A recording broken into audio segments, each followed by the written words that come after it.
April 2ஆம் தேதி உலக மதியிறுக்கு விழிப்புணர்வு நாளாக கடைபிடிக்கப்படுகிறது.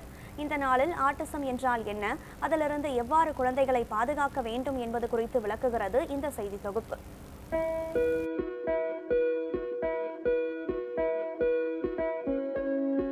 ஆட்டிசம் என்பது ஒரு குழந்தையின் மன வளர்ச்சியை பாதிக்கும். இந்நோய் ஏற்பட மரபணு சார்ந்த பிரச்சனையும் குழந்தையின் சுற்றுச்சூழலுமே காரணமாக உள்ளது. ஒரு பெற்றோர் தனது குழந்தை ஆட்டிசம் நோயால் பாதிக்கப்பட்டிருப்பதை கண்டறிவது எப்படி?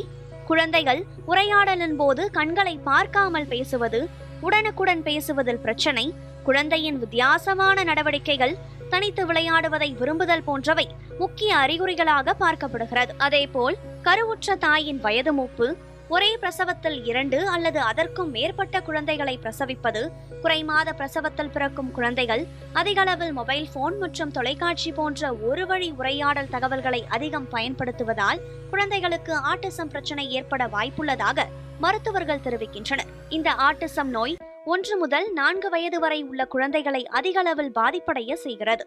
அதிலும் மிக முக்கியமாக ஒரு குழந்தை 18 மாதங்களை எட்டிய போதிலும் குழந்தை கவனக்குறைவாக இருப்பது, கை செய்கைகளை எழுப்புவது, பெற்றோருடன் குழந்தைகள் புரிதல் இல்லாமல் இருந்தால் முதலில் குழந்தைகள் நல மருத்துவரை அணுகுவது நல்லது.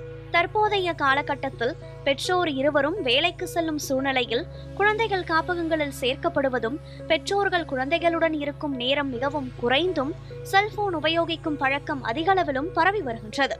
பெற்றோர்கள் தனது குழந்தைக்கு ஆட்டிசம் இருப்பதாக உணர்ந்தும் வெளியில் யாரிடமாவது கூறினால் சமுதாயத்தில் குழந்தையின் எதிர்காலம் பாதிக்கப்படும் எனவும் தயக்கத்துடன் மருத்துவரை அணுகாமல் காலங்கடத்துவதும் மிகவும் ஆபத்தானது. எல்லா குழந்தைகளுக்கும் ஒரு விதமான தனித்துவமும் தனி திறமையும் இருக்கும்.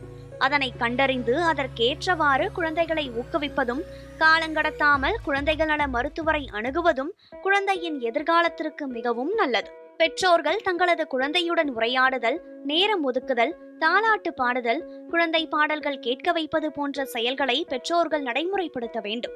ஏற்கனவே ஆட்டிசம் பாதித்த குழந்தையின் பெற்றோர் அடுத்த குழந்தைக்கு எண்ணும் பொழுது கட்டாயமாக மரபணு மருத்துவரை அணுகுவது நல்லது என குழந்தைகள் நல மருத்துவர்கள் தெரிவிக்கின்றனர். ஆட்டிசம் நோயால் பாதிக்கப்பட்ட குழந்தைகளுக்காக பல சைல்ட் டெவலப்மெண்ட் சென்டர்கள் தனியார் துறையிலும் அரசு மருத்துவமனைகளிலும் தெரபி முறைகளிலும் குழந்தைகளின் பிரச்சனைக்கு ஏற்றாற்போல் சிகிச்சை அளிக்கப்பட்டு வருகிறது.